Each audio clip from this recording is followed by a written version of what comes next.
अंगावरती व्हायला सुरुवात झालेली आहे. असा दररोज मातीचा चिखल अंगावरती होत असतोय आणि त्याच्यामधून पैलवान घडत असतोय.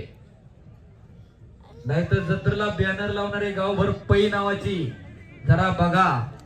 आम्ही म्हणत नाही तुम्ही नावापुढे पै लावू नका, परंतु त्याच्या अगोदर स्वतःच्या शरीराकडे लक्ष द्या. शरीर माध्यम खलु धर्म साधना. शरीराच्या माध्यमातून धर्माचं रक्षण करता येत असतं हे अनेकांनी दाखवून दिलंय. राजर्षी शाहूने संपत्तीचे प्रकार सांगितले. पहिली संपत्ती ही शरीर संपत्ती आहे. स्वतःच्या शरीराची बैठक मजबूत करा. शाबास. हप्ते हप्ते हप्ते हप्ते अद्याप नाही. डोळे मिटूच